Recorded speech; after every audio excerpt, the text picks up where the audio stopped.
Ang kalangitan sa ibabaw ng Maynila ay tila isang higanting telon na gawa sa tingga mabigat at madilim. Walang tigil ang pagbuhos ng ulan na para bang galit ang langit sa lupa. Sa isang masikip na eskinita malapit sa Ilog Pasig, ang tunog ng patak ng ulan sa mga bubong na yero ay lumilikha ng isang nakabibinging ugong. Wala nang ibang maririnig kundi ang hampas ng hangin at ang lagaslas ng tubig na unti-unting tumataas sa mga kanal. Sa gitna ng dilubyong ito, isang binata ang nagmamadaling naglalakad pa uwi. Si Kian iyon, 24 na taong gulang basa, ang suot na kupas na t-shirt at maong. Mahigpit ang hawak niya sa isang supot na plastik na naglalaman ng 2 lata ng sardinas at kalahating kilong bigas.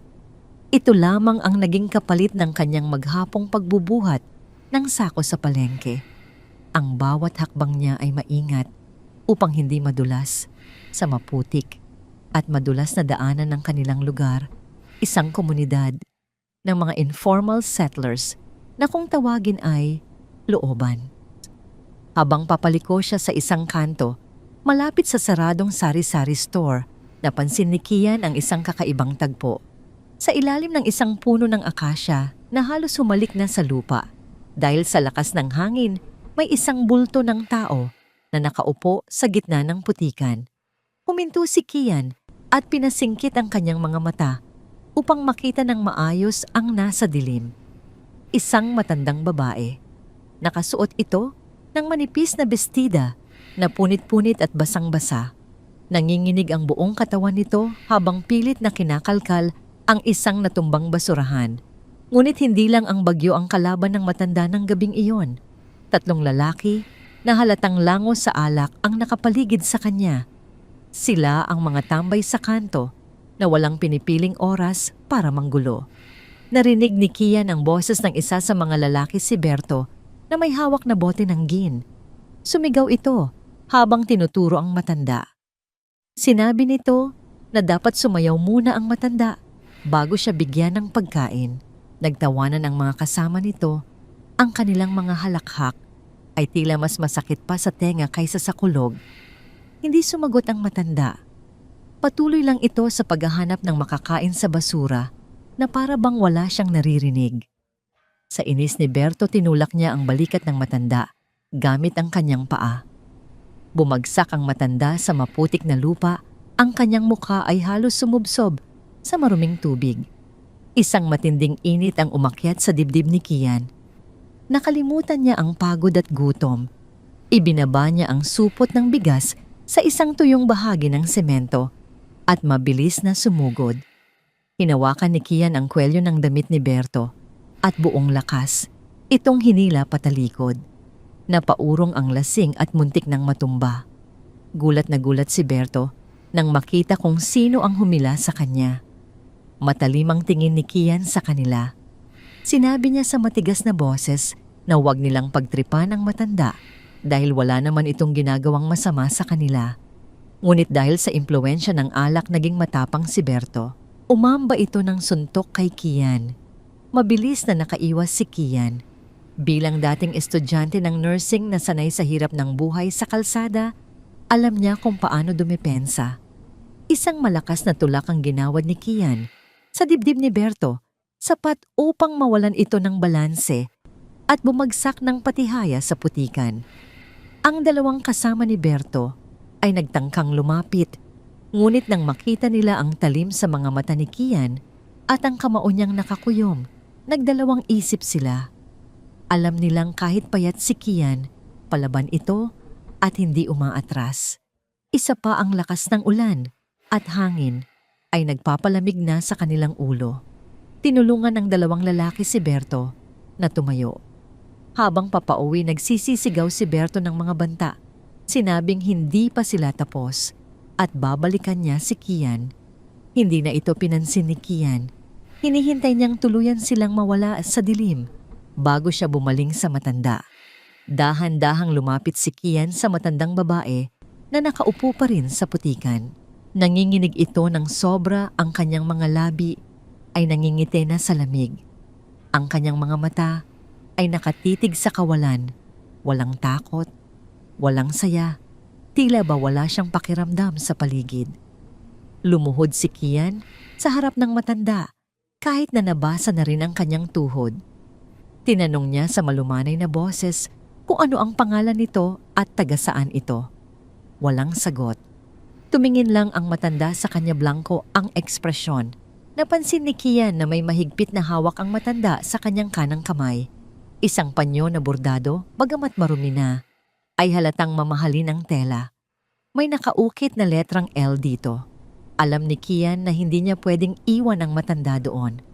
Ang bagyo ay lalo pang lumalakas at siguradong magkakasakit ito o mamatay sa lamig kung hahayaan niya sa kalsada. Bumuntong hininga si Kian. Kinuha niya ang kanyang supot ng bigas at inalalayan ang matanda na tumayo. Napakagaan nito, tila ba butot balat na lang ang natitira sa ilalim ng basang damit. Inakay niya ito patungo sa kanyang maliit na barong-barong sa dulo ng eskinita. Ang bahay ni Kian ay hindi hamak na isang tagpi-tagping istruktura na gawa sa plywood at yero. Pagpasok nila agad na sumalubong sa kanila ang tunog ng tubig na tumutulong mula sa butas-butas na bubong na sinasalo ng mga timba at palanggana sa sahig. Masikip mainit kapag araw at basa kapag umuulan, pero ito na ang kanyang tahanan mula nang mamatay ang kanyang mga magulang. Pinaupo niya ang matanda sa kanyang kaisa-isang papag na gawa sa kawayan. Mabilis siyang kumuha ng tuyong tuwalya at isang lumang t-shirt na malaki. Wala siyang pambabaeng damit kaya't ang sarili niyang damit ang ipapasuot niya pansamantala. Sa tulong ng kanyang kaalaman sa basic nursing, maingat na pinunasan ni Kian ang putik sa muka at braso ng matanda. Napansin niya ang ilang mga sugat at galos sa braso nito, tila ba galing sa pagkakakadkad o pagkakabangga. Habang nililinis niya ang mga sugat, gamit ang kaunting alkohol at bulak na naitabi niya, nanatiling tahimik ang matanda. Pagkatapos magbihis, inabutan niya ito ng mainit na tubig. Nagluto siya agad ng lugaw, gamit ang bigas at sardinas.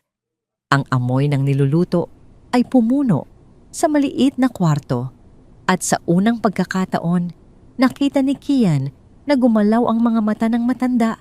Nakatingin ito sa kaldero. Gutom na gutom ito.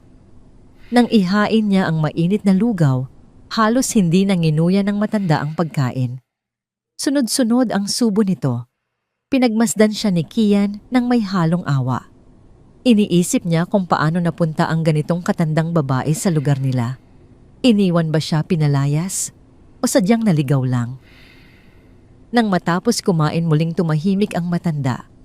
Nakaupo lang ito, yakap ang sarili at nakatingin sa ulan sa labas ng maliit na bintana. Tinawag siya ni Kian. Sinabi niya na pwede muna itong matulog doon dahil delikado sa labas. Tinanong niya ulit kung may naaalala ba ito kahit pangalan man lang. Dahan-dahang lumingon ang matanda kay Kian. Sa liwanag ng nag-iisang bumbilya, nakita ni Kian ang malalim na lungkot sa mga mata nito. Bumuka ang bibig ng matanda, ngunit walang boses na lumabas. Muli nitong hinawakan ng mahigpit ang panyong may letrang L. Napakamot ng ulo si Kian. Alam niyang magiging malaking problema ito. Wala na nga siyang pera para sa sarili niya, ngayon ay may dadagdag pa siyang palamunin. Ang kapitbahay niyang si Aling Rosa ay siguradong magsisimula na namang gumawa ng kwento kapag nalaman ito. Ngunit nang makita niya ang panginginig ng kamay ng matanda, naalala ni Kian ang kanyang sariling lola na nagpalaki sa kanya bago ito namatay. Naalala niya ang pangako niya sa sarili noong tumigil siya sa pag-aaral ng nursing dahil sa kahirapan na kahit anong mangyari, tutulong siya sa mga nangangailangan sa abot ng kanyang makakaya. Kumuha si Kian ng kumot at inilatag ito sa papag. Siya na lang ang matutulog sa sahig na may karton. Pinahiga niya ang matanda. Bago siya pumikit, narinig niya ang isang mahinang bulong mula sa papag. Isang salita lang ang binanggit ng matanda, ngunit malinaw na narinig ni Kian sa gitna ng ingay ng ulan. Lourdes. Napangiti ng tipid si Kian. Lola Lourdes.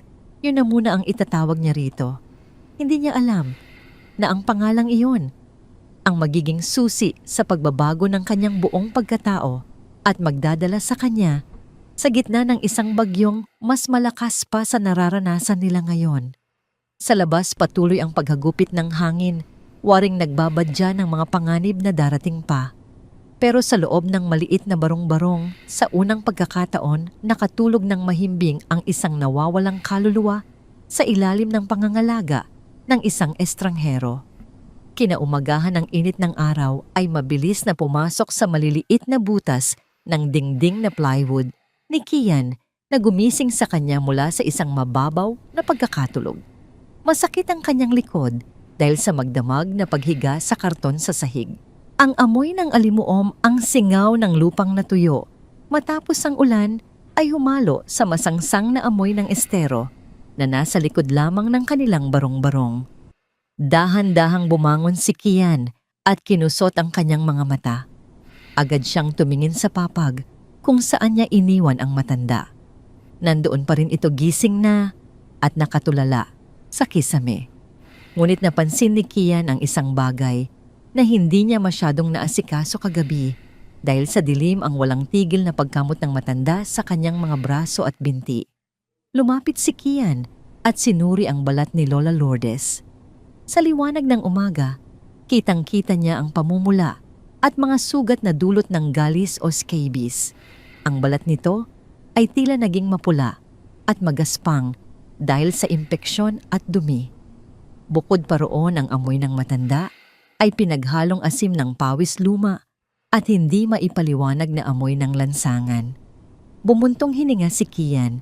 Bilang dating estudyante ng nursing, alam niyang hindi lang pagkain ang kailangan ng matanda.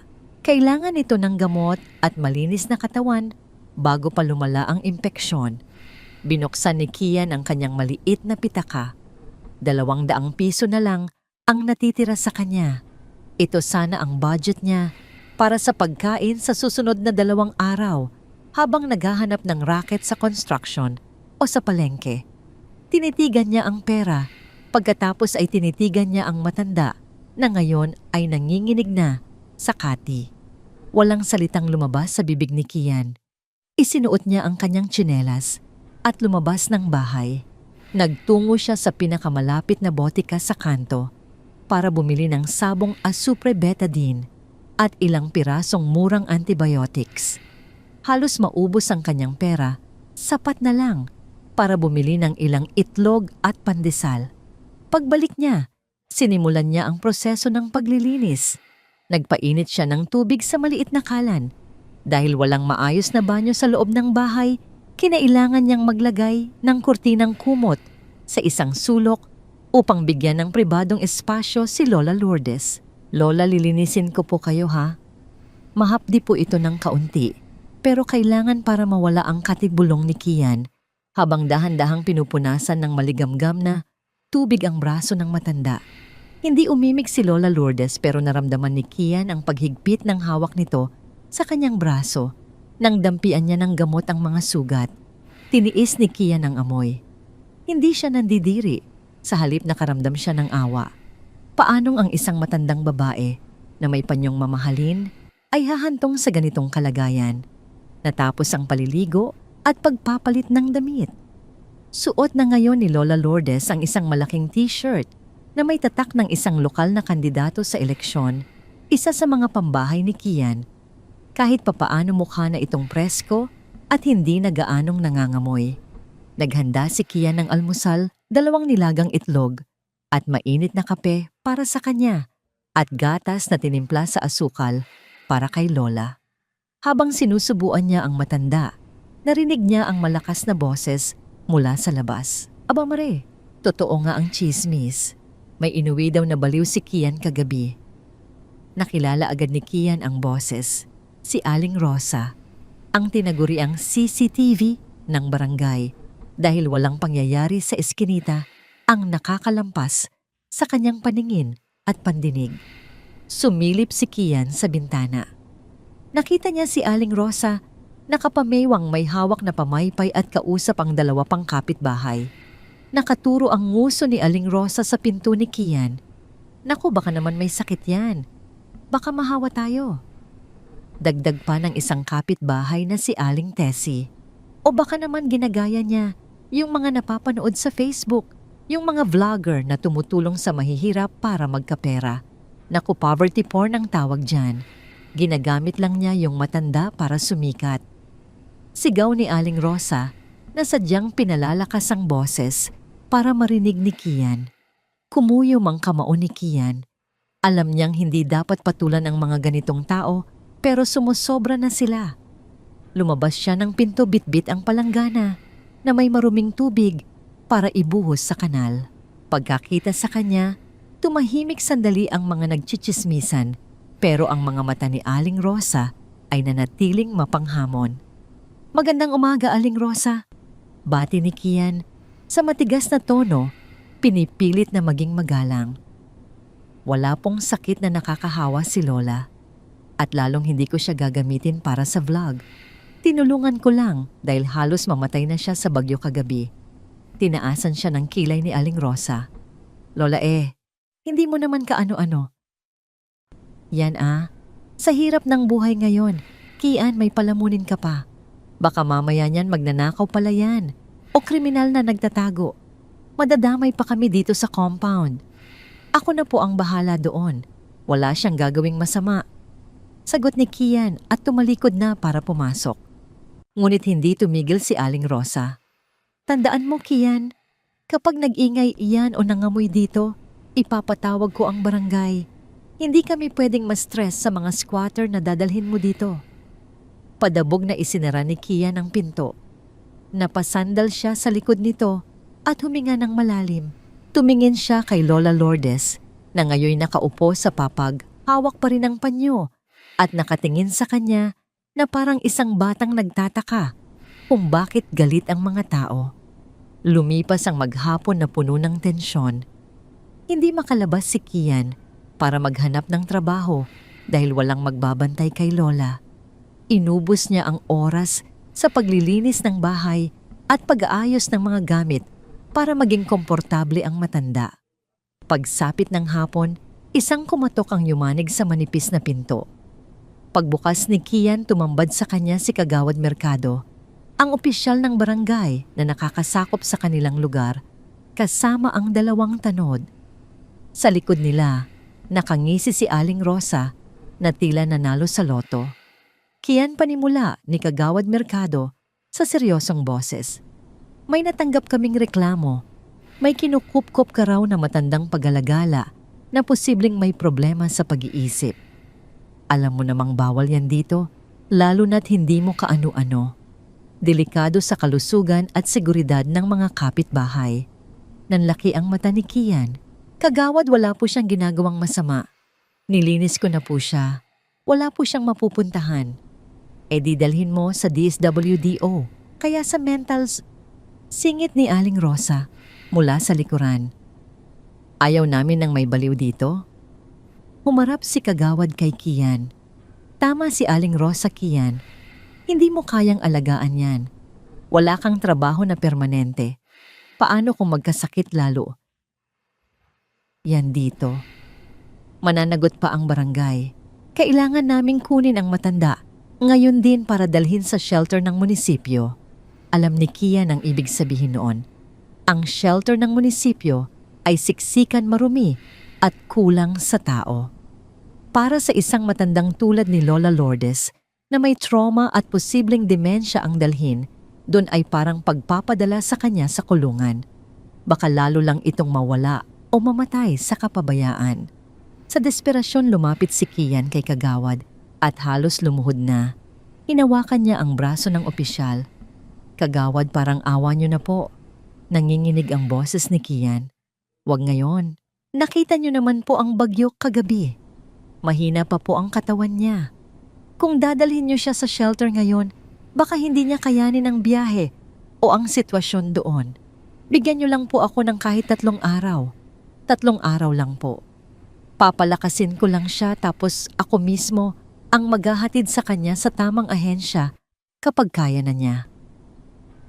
Tinitigan siya ni Kagawad Mercado. Kilala niya si Kian. Alam niyang mabait na bata ito at dating nag-aaral, sadyang minalas lang sa buhay. Tumingin ang kagawad sa loob ng bahay at nakita si Lola Lourdes na tahimik na nakaupo, malinis ang suot at may benda ang mga sugat.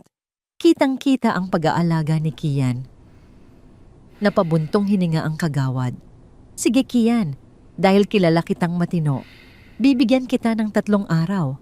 Pero sa oras na may mangyaring gulo o kapag nagreklamo ulit ang mga kapitbahay mo, sabay tingin kay Aling Rosa na ngayon ay nakasimangot na, mapipilitan kaming kunin siya. Naiintindihan mo. Opo kagawad, maraming salamat po. Pangako hindi siya magiging abala. Sagot ni Kian na tila nabunutan ng tinik sa dibdib. Umalis ang mga tanod. Bago tumalikod si Aling Rosa, nagbitaw ito ng huling salita. 3 araw lang Kian, binabantayan kita. Nang isara ni Kian ang pinto, napaupo siya sa sahig dahil sa panghihina ng tuhod. Gutom siya, pagod at wala ng pera. Pero nang tumingin siya kay Lola Lourdes, nakita niyang nakangiti ito ng bahagya abang nakatingin sa kanya. Salamat, bulong ng matanda. Napakahina, halos parang hangin lang, pero sapat na yon para mapawi ang pagod ni Kian. Tumayo si Kian at naghanda ng hapunan ang kahuli-hulihang lata ng sardinas na hahatiin nilang 2. Kumuha siya ng kanin at nilagyan ng sabaw. Kain na po tayo, Lola. Yaya niya. Sa gabing iyon, sa ilalim ng liwanag ng isang aandap-andap na bumbilya, pinagsaluhan nila ang kapiranggot na pagkain. Sa labas, patuloy ang bulungan at panghuhusga ng mundo. Pero sa loob ng masikip na bahay na yon, nabuo ang isang hindi pangkaraniwang alyansa sa pagitan ng isang binatang nawalan ng pangarap at isang matandang nawalan ng alaala. Hindi alam ni Kian na ang desisyon niyang ipaglaban ang 3 araw na yon ay magiging mitya ng isang malaking pagbabago, hindi lang sa buhay niya, kundi sa isang makapangyarihang pamilya na hindi niya aakalaing makakaharap niya. Ang ikalawang gabi ni Lola Lourdes sa barong-barong ni Kian ay naging isang bangungot. Sa kabila ng paglilinis at pagpapakain ni Kian, biglang nagbago ang kondisyon ng matanda.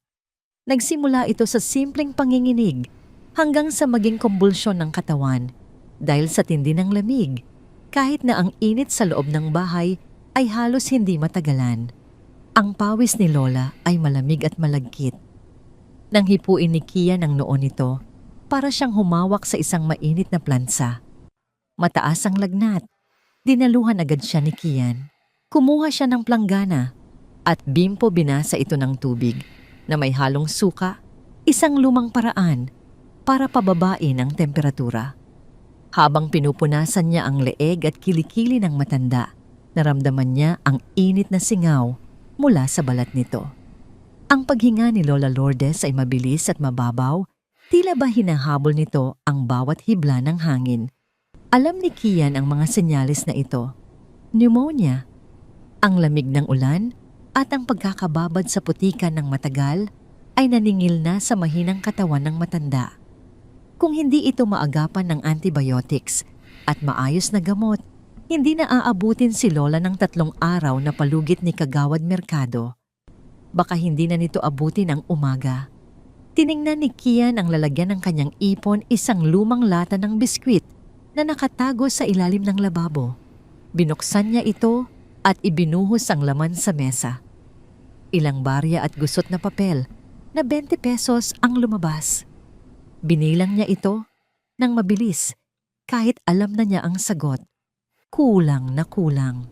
Ni pambili ng paracetamol ay hindi ito sasapat, lalo na ang mamahaling antibiotic.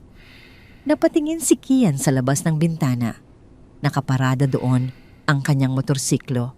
Luma na ito, medyo gasgas ang pintura at maingay na ang makina. Pero ito ang kanyang kabayo. Ito ang bumubuhay sa kanya. Ito ang ginagamit niya sa pagde-deliver ng pagkain, paghahatid ng pasahero at paghahanap ng raket sa malayong lugar. Ito ang huling alaala ng pagsisikap niya bago siya tumigil sa pag-aaral. Kung ibebenta niya ito, mawawalan siya ng paa. Mawawalan siya ng kabuhayan. Paano siya kakain bukas? Paano siya babangon? Lumingon siya muli kay Lola Lourdes. Narinig niya ang mahinang daing nito. Ang matanda ay namimilipit ang mga mata, ay nakapikit ng mariin sa sakit.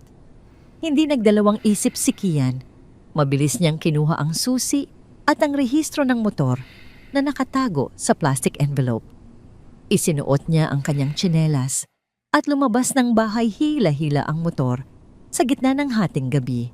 Tinungo niya ang talyer ni Mang Teban sa kabilang kanto. Kilala si Mang Teban bilang takbuhan ng mga gipit 1 taong nagpapautang o bumibili ng gamit sa napakababang halaga. Alam niyang walang magagawa ang mga desperado kundi pumayag. Gising pa si Mang Teban, nag-aayos ng gulong ng tricycle habang umiinom ng kape. Tumingin ito kay Kian at sa hila nitong motor. Alam na agad ng matanda ang pakay ng binata. Magkano tanong ni Kian diretsahan, walang paligoy-ligoy. Tiningnan ni Mang Teban ang motor. Umikot ito, sinipa-sipa ang gulong at kinatok ang tangke ng gasolina. Umiling-iling ito na parang dismayado. Kahit alam ni Kian na maayos pa ang makina nito. Lumana to Kian, mahina na ang hatak. Bibigay ko sa iyo ng 3,000, sabi ni Mang Teban sa walang ganang boses. 3,000. Halos pumiyok si Kian. Mang Teban, 10,000 ko tong nakuha second hand dati. Inaalagaan ko to. Gawin niyo na pong 5,000. Kailangan ko lang po talaga ng pambili ng gamot. 3,000 lang ang kaya ko. Kung ayaw mo, iuwi mo na. Marami pa akong inaayos. Sagot ni Mang Teban sabay talikod. Alam niyang wala nang ibang bukas na pawn shop sa oras na yon. Napakuyom si Kian ng kamao. Ang sakit ay parang tinuturok sa dibdib niya. Ang motor na yon ang kalayaan niya, ang pag-asa niya.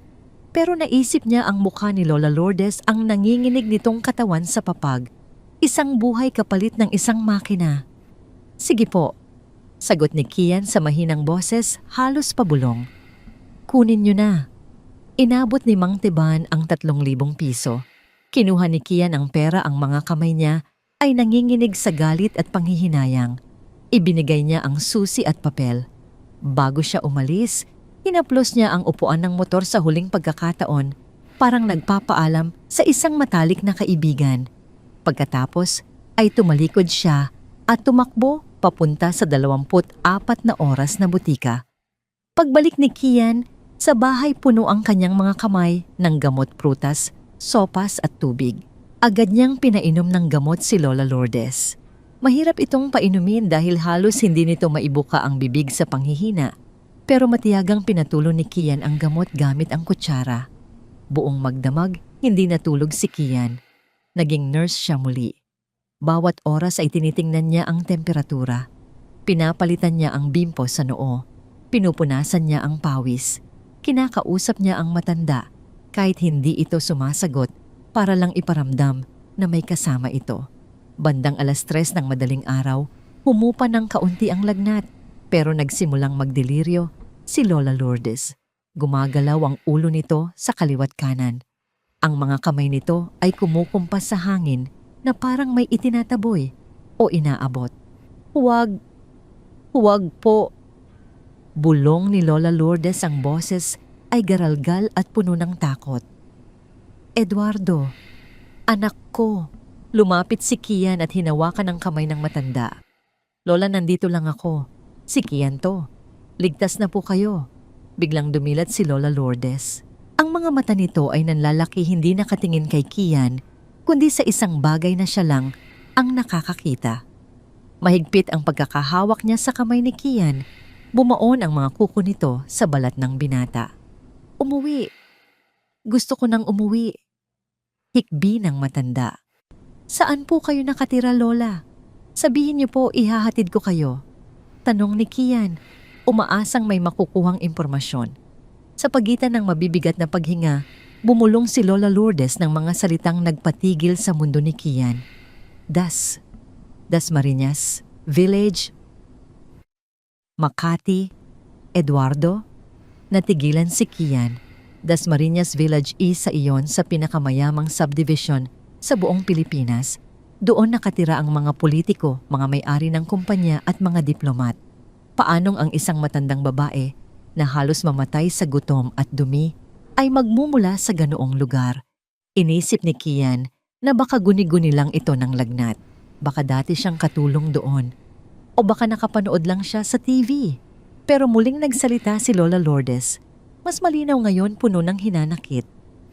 Vanessa, masama siya. Sinarado niya ang pinto. Eduardo, nasaan ka na? Pagkatapos noon, muling pumikit ang matanda at bumagsak sa malalim na tulog dahil sa bisa ng gamot. Naiwan si Kian na nakaupo sa sahig tulala. Ang 3,000 piso na kapalit ng kanyang motor ay halos ubos na. Wala na siyang trabaho bukas. Wala na siyang sasakyan. Pero sa kanyang harapan, unti-unting lumilinaw na ang matandang tinulungan niya ay hindi basta-basta pulubi. May isang malaking kwento sa likod ng mga sugat ni Lola Lourdes. Isang kwento ng yaman, pagtataksil at pag-iwan. Tumayo si Kian at kinuha ang panyo ng matanda na nakapatong sa mesa. Tinitigan niya ang letrang L na nakaburda gamit ang gintong sinulid. Ngayon niya lang napansin ang pino ng pagkakagawa nito. Hindi ito galing sa palengke. Sa gitna ng katahimikan ng madaling araw, napagtanto ni Kian na napasok niya ang isang gulo na higit pa sa kaya niyang harapin. Pero wala na siyang magagawa. Naitaya na niya ang lahat, pati ang kanyang motor, para sa buhay ng matandang ito. Kailangan niyang malaman ang totoo. Kung totoo ang sinabi ni Lola, kailangan niyang mahanap si Eduardo. Kailangan niyang maibalik ang matanda sa bahay na nararapat para dito bago pa maubos ang kanyang oras at pera. Isinandal ni Kian ang ulo sa dingding at ipinikit ang mga mata, nagdadasal na sana sa pagsikat ng araw ay tama ang naging desisyon niyang isakripisyo ang lahat. Kinabukasan, mabigat ang pakiramdam ni Kian. Wala na ang kanyang motorsiklo sa labas. Ang tanging natitira sa kanya ay ang ilang barya sa bulsa at ang responsibilidad na pangalagaan ang isang matandang babae na ang pangalan ay Lola Lourdes. Matapos painumin ng gamot at pakainin ng lugaw ang matanda, nagpaalam muna si Kian sandali. Sinabi niya kay Lola na may gagawin lang siya sa kanto. Tumangulang ang matanda, mas kalmado na ito ngayon kumpara kagabi. Bagamat tulala pa rin.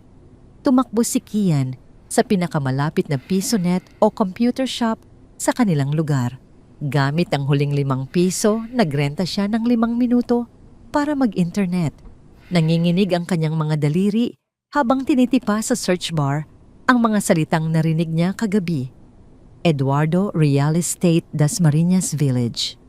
Lumabas ang napakaraming resulta, ngunit isa ang kumuha ng atensyon niya. Isang artikulo tungkol sa Villarreal Holdings, isang dambuhalang kumpanya ng real estate. Ang CEO nito ay si Don Eduardo Villarreal.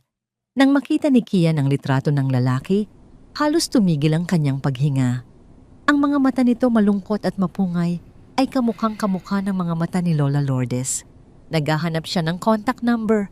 Nakakita siya ng numero ng head office. Wala siyang load kaya't nakiusap siya sa tindera ng computer shop na makitext saglit kapalit ng paglilinis niya ng sahig ng shop mamaya. Pumayag ang tindera. Nanginginig na nagdial si Kian. Nang sumagot ang sekretarya sa kabilang linya, mabilis at desperadong nagsalita si Kian. Sinabi niya ang tungkol sa matandang babae, ang panyong may burdang L, at ang pagbanggit nito sa pangalang Vanessa. Sa kabilang linya, narinig ni Kian ang biglaang pagsinghap ng sekretarya. "Huwag mong ibababa," sabi nito sa boses na puno ng kaba. "Ikokonekta kita kay Sir Eduardo ngayon din." Ilang oras ang lumipas matapos ang tawag na yon. Bumalik si Kian sa kanyang bahay puno ng kaba at pag-asa. Hindi siya sigurado kung maniniwala ba sila sa kanya o kung ipapahuli siya dahil sa hinalang scam. Pagdating niya sa tapat ng bahay, naroon na naman si Aling Rosa, nakaupo sa sulyasan kasama ang iba pang mga kapitbahay. Nang makita niya si Kian na naglalakad, agad itong nangumisi ng nakakaloko. O Kian, bakit naglalakad ka na lang? Nabalitaan ko kay Mang Teban, binenta mo daw ang motor mo. Sigaw ni Aling Rosa na sadyang pinalalakas para marinig ng buong eskinita. Naku sayang naman, ang sipag mo pa namang bata. Iyan ba ang napala mo? Sa pagiging bayani, sa pulubi na ubos na ang kabuhayan mo. Nagtawanan ang mga kasama ni Aling Rosa. Oo nga Kian, ibalik mo na yan sa DSWD bago ka pa tuluyang maghirap. Dagdag ng isa pa, hindi sumagot si Kian. Pumasok siya sa loob ng bahay at umupo sa tabi ni Lola Lourdes. Hinawakan niya ang kamay ng matanda. Lola, may tinawagan ako. Sana dumating sila. Lumipas ang tanghali. Mainit, maalinsangan at maingay ang paligid. Ang tunog ng bidyoke sa kapitbahay at ang iyak ng mga bata ay nagsasapaw-sapaw. Biglang nagbago ang ihip ng hangin. Naramdaman ni Kian ang pagyanig ng lupa. Hindi ito lindol. Ito ay ang sabay-sabay na pag-ugong ng malalakas na makina ng sasakyan. Mula sa labas, narinig niya ang biglang pagtahimik ng mga tao. Nawala ang tawanan. Nawala ang videoke. Sumilip si Kian sa bintana. Sa makipot na eskinita ng looban, nakaraniwang tricycle at pedicab lang ang dumadaan, ay dahan-dahang pumapasok ang isang kumboy ng 3 makikintab na itim na SUV, isang Toyota Alphard sa gitna, at 2 Land Cruiser bilang backup. Ang mga sasakyan ay tila mga higanteng hayop na ligaw sa gitna ng mga barong-barong na gawa sa yero at kahoy. Huminto ang mga sasakyan mismo sa tapat ng bahay ni Kian. Mabilis na bumukas ang mga pinto ng backup vehicles. Lumabas ang 6 na lalaking nakasuot ng barong Tagalog at earpiece, halatang mga bodyguard. Hinawi nila ang mga usisero at usisera na nakanganga sa gilid ng daan. Si Aling Rosa, na kanina lang ay matapang na nangungutya, ay ngayon ay namumutla at nanginginig sa takot, nakasiksik sa gilid ng pader. Bumukas ang pinto ng Alphard. Isang lalaki ang bumaba. Nasa edad na 60, nakasuot ng mamahaling suit, ngunit magulo ang buhok at halatang umiyak. Si Don Eduardo Villarreal. Wala siyang pakialam sa putik na dumidikit sa kanyang makintab na sapatos. Mabilis siyang naglakad patungo sa pinto ng barong-barong ni Kian. Binuksan ni Kian ang pinto bago pa kumatok ang mga bodyguard. Pagpasok ni Don Eduardo, ang una niyang nakita ay ang masikip na espasyo, ang tumutulong bubong at ang amoy ng gamot. At sa gitna ng lahat ng iyon, nakaupo sa papag, suot ang malaking t-shirt ni Kian ay ang kanyang ina. Mama, basag na tawag ni Eduardo. Ang boses ng makapangyarihang bilyonaryo ay naging boses ng isang batang nawawala. Napatingin si Lola Lourdes sa lalaki. Kumurap-kurap siya. Dahan-dahan isang liwanag ng pagkilala ang sumilay sa kanyang mga mata. Eduardo. Bulong ng matanda. Hindi na napigilan ni Eduardo ang sarili. Lumuhod siya sa maruming sahig na semento niyakap ang tuhod ng kanyang ina at humagulgol ng malakas. Ang iyak niya ay puno ng sakit pagsisisi at pangungulila. Walang pakialam kung marumihan ang kanyang suit. Hinawakan niya ang kamay ng ina at hinalikan ito ng paulit-ulit. Patawarin niyo ako, Mama. Patawarin niyo ako. Hinanap ko kayo. Akala ko wala na kayo. Paulit-ulit na sambit ni Eduardo sa pagitan ng mga hikbi. Hinaplos ni Lola Lourdes ang buhok ng anak. Nandito ka na. Huwag kang iiyak. Nakatayo lang si Kian sa isang sulok nakatingin sa mag-ina. May luha ring namuo sa kanyang mga mata. Alam niyang ito na ang katapusan ng responsibilidad niya at simula ng pagbabalik ng kanyang normal na buhay o ang kawalan nito. Ilang sandali pa tumayo si Eduardo at pinunasan ang kanyang mukha. Humarap siya kay Kian. Ang mga mata ng Don ay puno ng matinding emosyon habang tinititigan ng binata. Nakita niya ang payat na pangangatawan ni Kian, ang mga mata nitong pagod at ang simpleng bahay na naging silungan ng kanyang ina. Ikaw ba si Kian? Tanong ni Eduardo. Opo, sir. Sagot ni Kian ng may paggalang.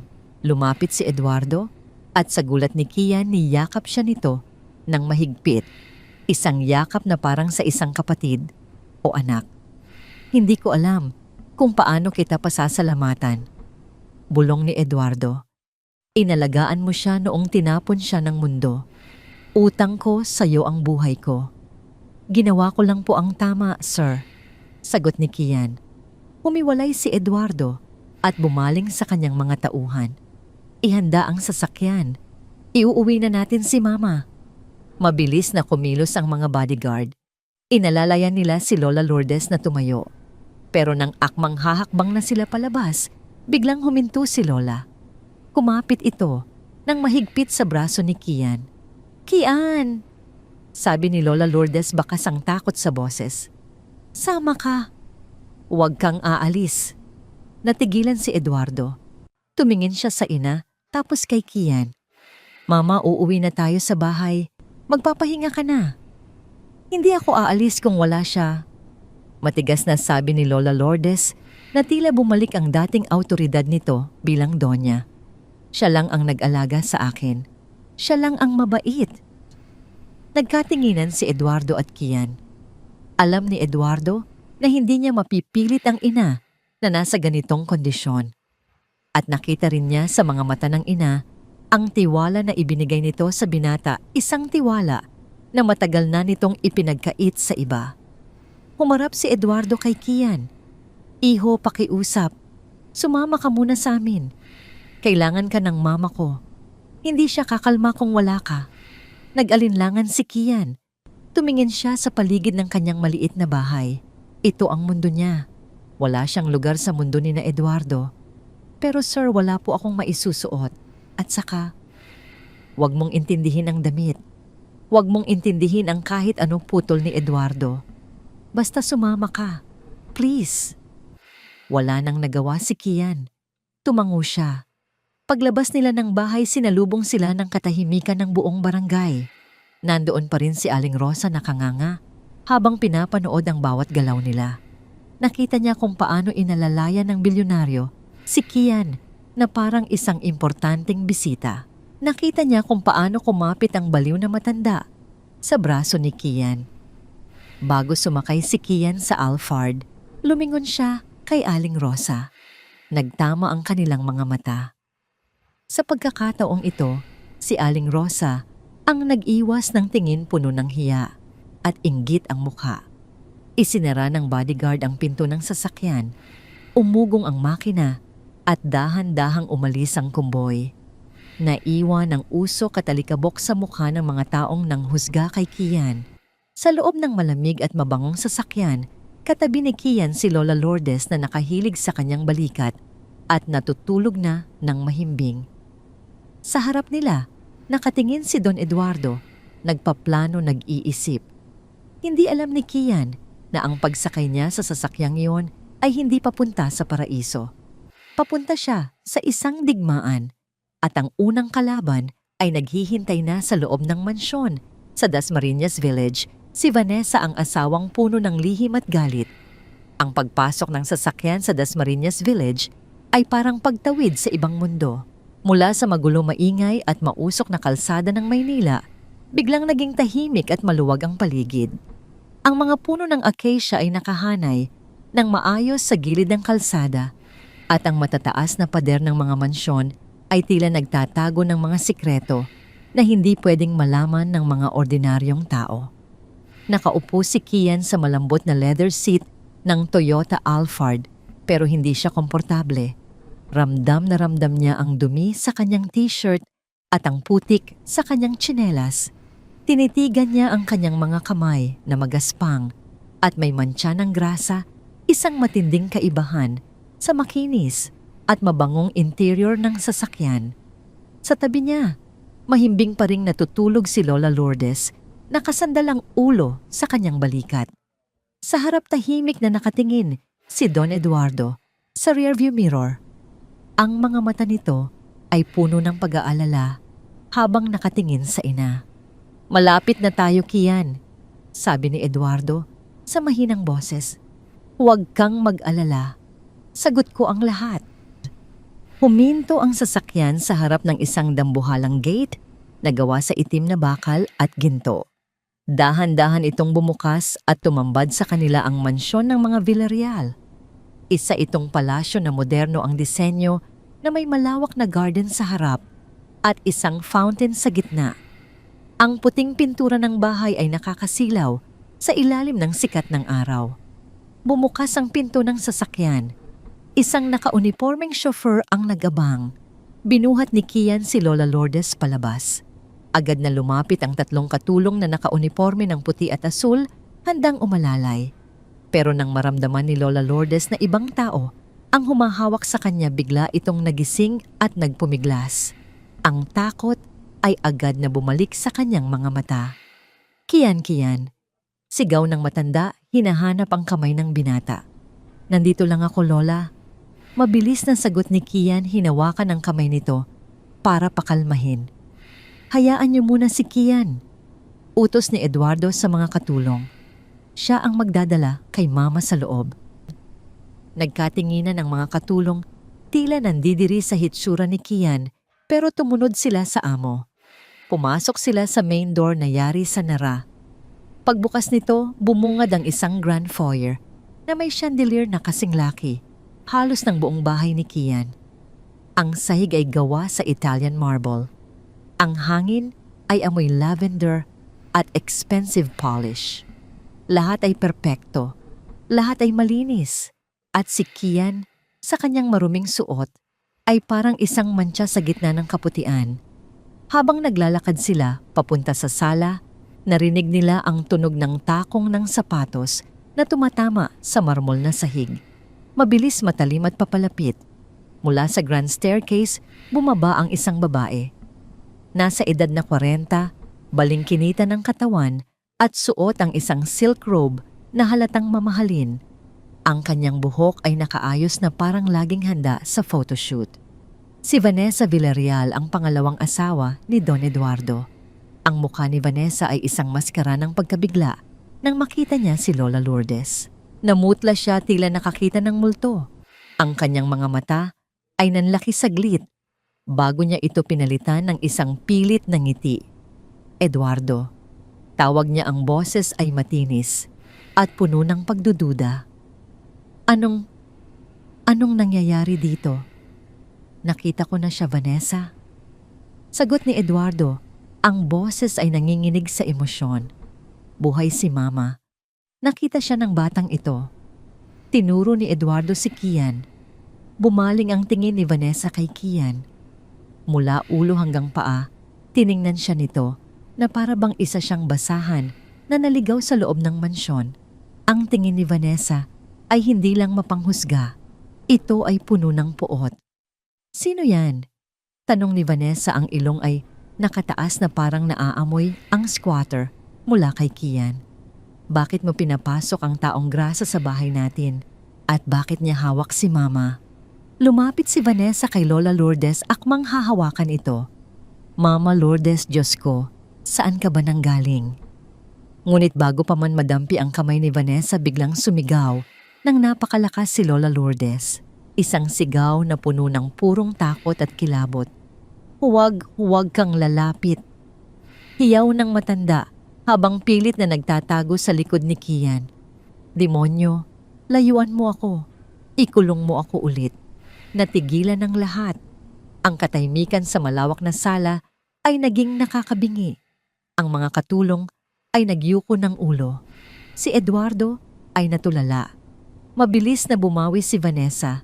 Tumawa ito ng pilit, isang tawang walang bahid ng saya. Nakikita mo na Eduardo wala pa rin siya sa sarili. Kung ano-ano na naman ang sinasabi. Ang demensya niya ay lumalala na. Pagkatapos ay hinarap niya si Kian nang may nanlilisik na mata. Ikaw, anong ginawa mo sa kanya? Nilason mo ba ang utak niya habang nasa lansangan siya? Hindi nagpatinag si Kian. Tinitigan niya si Vanessa diretso sa mata. Sa kabila ng kanyang maruming anyo, may dignidad siyang taglay na hindi mabibili ng pera. Inalagaan ko lang po siya, Ma'am. Sagot ni Kian sa kalmadong boses. Wala po akong ginagawang masama at mukhang takot na takot po siya sa inyo. Namula si Vanessa sa galit. Aba't sumasagot ka pa? Hampas lupa, Eduardo, paalisin mo na. Yang lalaking yan. Bayaran mo na at palayasin. Baka mamaya may sakit pa yan na makahawa sa atin. Hindi siya aalis. Mariing sabi ni Eduardo. Lumingon si Vanessa sa asawa, hindi makapaniwala. Ano? Narinig mo ako, Vanessa? Ulit ni Eduardo, mas matigas ngayon. Siya ang nagligtas kay Mama. At nakikita mo naman sa kanya lang kumakalma si Mama. Kung aalis siya, baka magwala na naman si Mama at lumala ang kondisyon. Pero Eduardo, tignan mo nga siya amoy kanal. Hindi siya nababagay dito sa Forbes Park.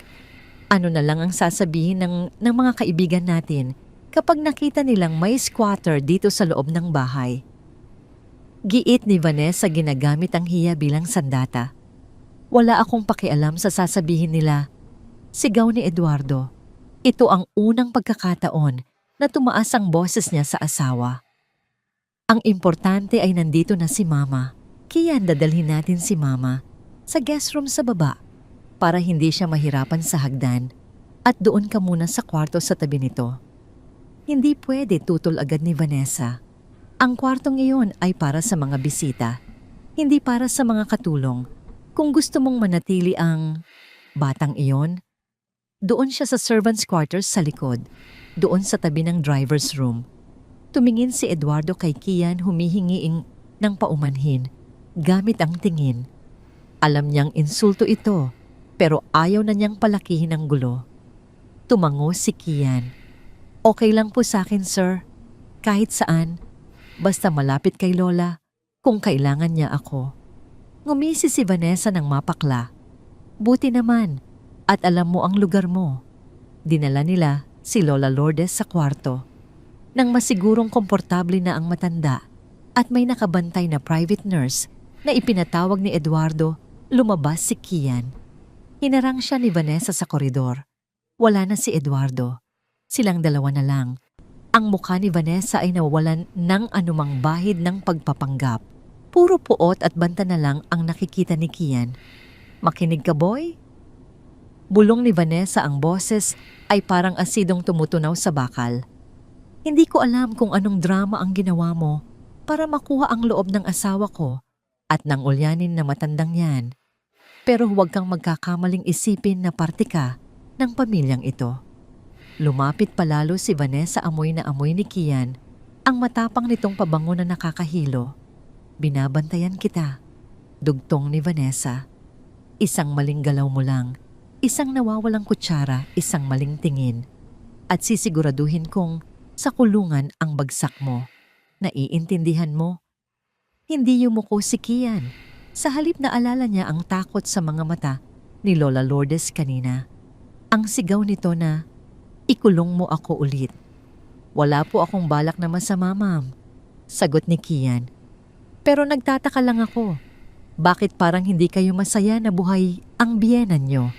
Natigilan si Vanessa. Para siyang sinampal ng hangin.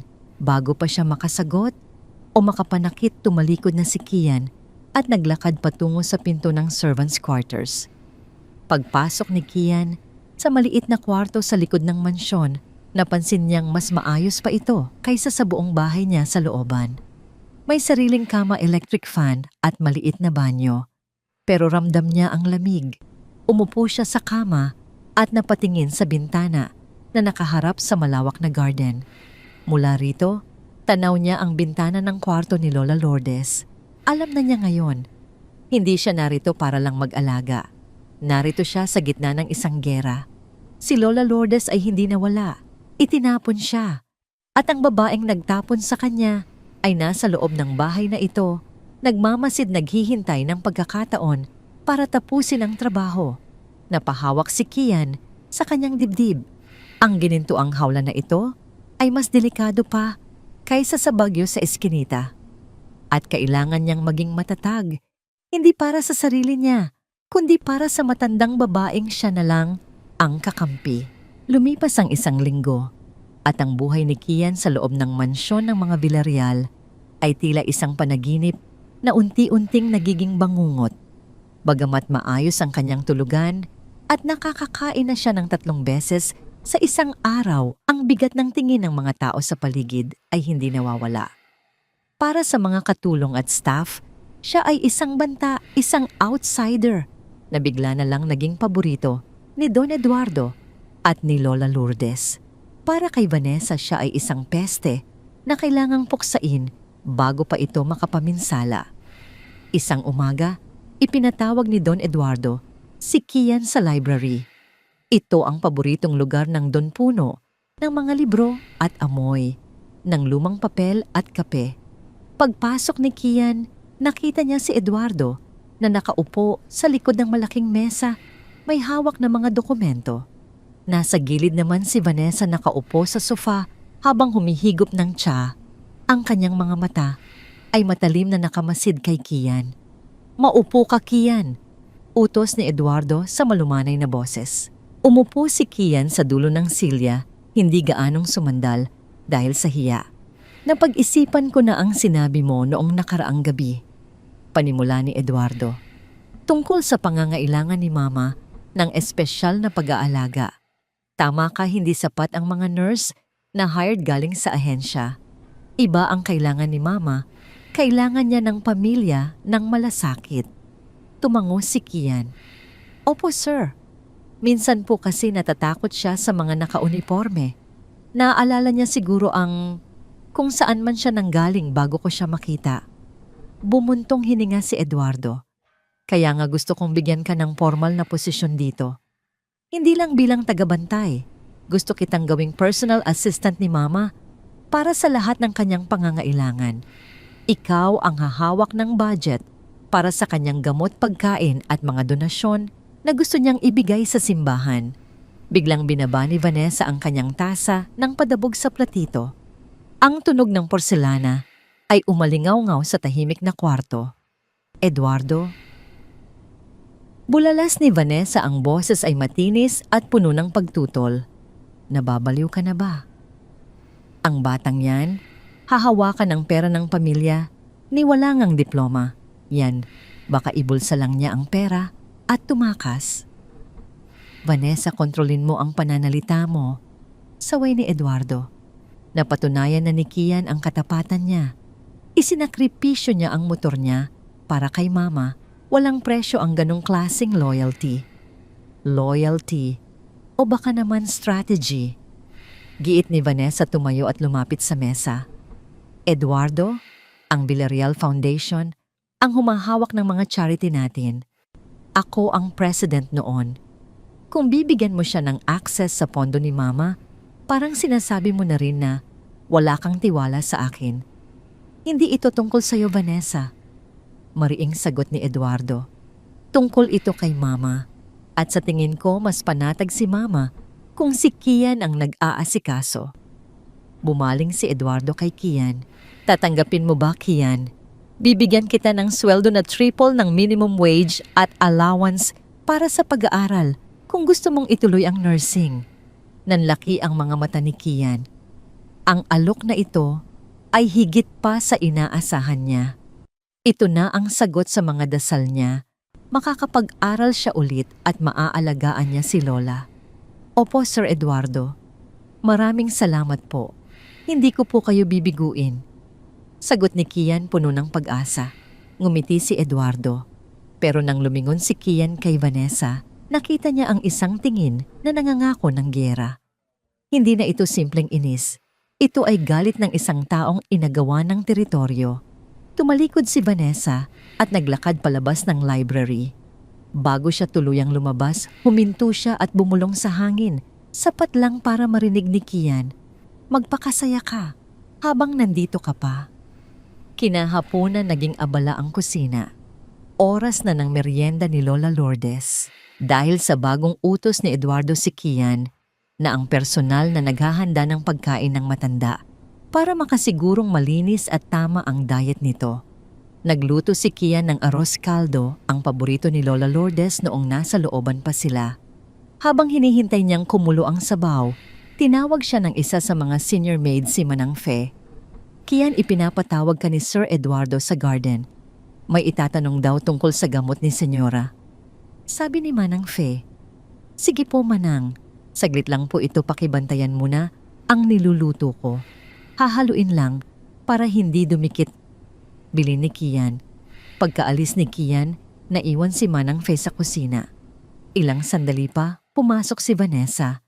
Tumingin ito sa paligid para siguraduhing walang ibang nakakakita. Lumapit siya sa kalan kung saan kumukulo ang arroz caldo. Manang Fe, tawag ni Vanessa sa mahinang boses. Napatalon sa gulat ang matandang katulong. Ma'am Vanessa, may ilalagay ako dito. Sabi ni Vanessa sabay dukot ng isang maliit na pakete mula sa bulsa ng kanyang robe. Pampadumi lang to. Laxative. Hindi nakakamatay pero siguradong sasakit ang tiyan ng sino mang kakain. Namutla si Manang Fe. Pero ma'am, si Senyora Lourdes po ang kakain yan. Matanda na po siya, baka hindi kayanin.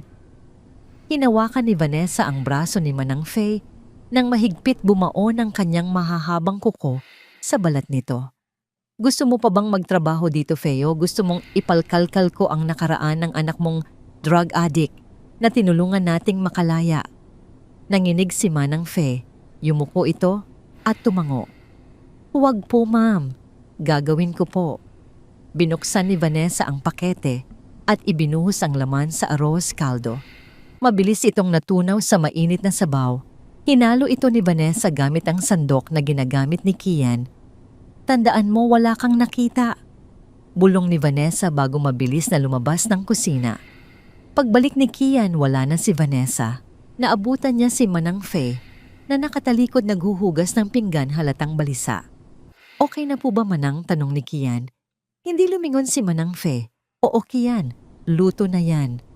Walang kamalay-malay si Kian. Isinalin niya ang arroz caldo sa mangkok at dinala ito sa kwarto ni Lola Lourdes. Sa kwarto, masaya ang mukha ni Lola Lourdes nang makita si Kian. Inalalayan siya nitong umupo. Kian, mabango ah. Gutom na ako, sabi ng matanda. Espesyal to, Lola. Luto ko. Nakangiting sagot ni Kian habang hinihipa ng kutsara bago isubo sa matanda. Kumain si Lola Lourdes ng gana. Masaya si Kian na nakikitang lumalakas na ang matanda.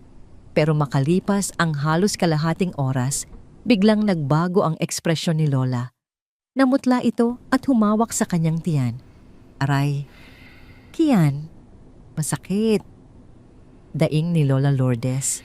Bago pa makakilos si Kian, nagsuka si Lola. Ang arroz caldo ay lumabas kasama ng asim at apdo. Nagsimulang manginig ang matanda at namilipit sa sakit ng tiyan. Lola, sigaw ni Kian taranta. Nurse, tulong. Pumasok ang private nurse at nakita ang kalagayan ng matanda. Nagkagulo sa kwarto. Dumating si Eduardo at si Vanessa, kasunod ang ilang katulong. Anong nangyari? Sigaw ni Eduardo na tumakbo agad sa tabi ng ina. Nagsuka po siya pagkakain, tapos namimilipit sa sakit ng tiyan. Paliwanag ng nurse habang tinitingnan ang blood pressure ni Lola. Ang pagkain?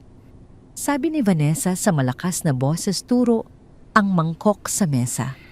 Yan ang huling kinain niya, ang lugaw na niluto ni Kian. Napatingin ang lahat kay Kian. Si Kian ay nakatayo sa gilid, hawak ang bimpo na puno ng suka, gulat at takot ang nasa mukha. Hindi po. Malinis po ang pagkaluto ko niyan. Depensa ni Kian. Nilapitan siya ni Vanessa at malakas na tinampal ang kanyang kamay dahilan para mahulog ang bimpo. Malinis. Tignan mo ang nangyari kay Mama. Sigaw ni Vanessa, umaarte ng galit na galit. Sinabi ko na sa'yo, Eduardo, hindi marunong ang lalaking yan. Baka nga panis na pagkain ang ipinakain niya o may inilagay siya. Baka gusto niyang lasunin si Mama para makuha agad ang mana. Vanessa, tumigil ka. Saway ni Eduardo, pero nakita ni Kian ang pagdududa sa mga mata ng Don. Tumingin si Eduardo sa kanya puno ng tanong. Kian, sigurado ka bang maayos ang pagkain? Sir, maniwala po kayo.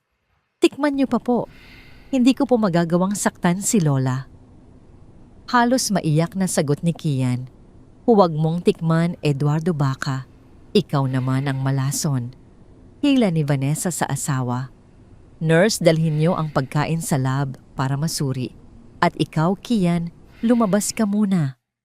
Pero sir, lumabas ka muna, Kian. Utos ni Eduardo sa mahina, ngunit madiing boses. Mas inuuna nito ang pag-aalaga sa ina na ngayon ay iniaakyat na sa stretcher para dalhin sa ospital. Napayuko si Kian. Wala siyang nagawa. Lumabas siya ng kwarto habang ang mga mata ng mga katulong ay nakatingin sa kanya nang may halong awa at hinala. Nang gabing iyon, hindi sumama si Kian sa ospital. Pinagbawalan siya ni Vanessa. Naiwan siya sa servants' quarters nag-iisa sa dilim. Hindi siya makatulog. Alam niyang may mali. Alam niyang hindi panis ang pagkain. Sariwa ang manok bagong saing ang bigas. Imposibleng food poisoning iyon, maliban na lang kung may naglagay ng lason. Lumabas si Kian at nagpunta sa kusina. Madilim na tulog na ang mga tao. Gusto niyang tignan ang basurahan. Baka sakaling may makita siyang ebidensya. Hinalungkat niya ang trash bin. Puro balat ng gulay at itlog. Pero sa ilalim nakita niya ang isang maliit na sachet na kulay pilak. Kinuha niya ito at inamoy. Amoy gamot. Binasa niya ang nakasulat sa maliit na letra, strong laxative. Powder form. Napakuyom ang kamao ni Kian. Tama ang hinala niya. Sinabotahe siya. Biglang bumukas ang ilaw sa kusina. Nagulat si Kian at mabilis na ibinulsa ang sachet. Nakatayo sa may pinto si Manang Fe, may hawak na baso ng tubig. Namumutla ito nang makita si Kian. Kian, anong ginagawa mo dyan?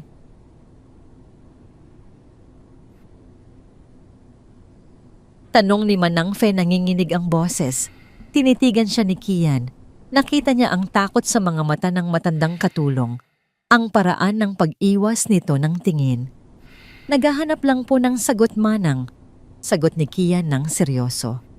Dahil alam kong hindi ako ang may kasalanan. Hindi nakasagot si Manang Fe.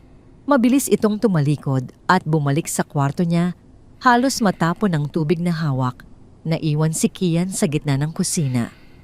Ang kanyang puso ay tumitibok nang mabilis, hindi dahil sa takot, kundi dahil sa galit.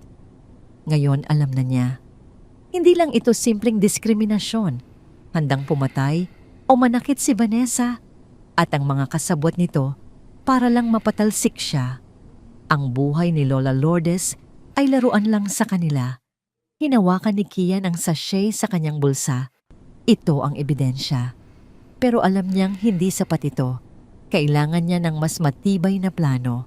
Kung gusto nilang maglaro ng marumi, kailangan ni Kian na matutong lumaban sa putikan, pero sa paraang hindi niya dudumihan ang kanyang sariling konsensya.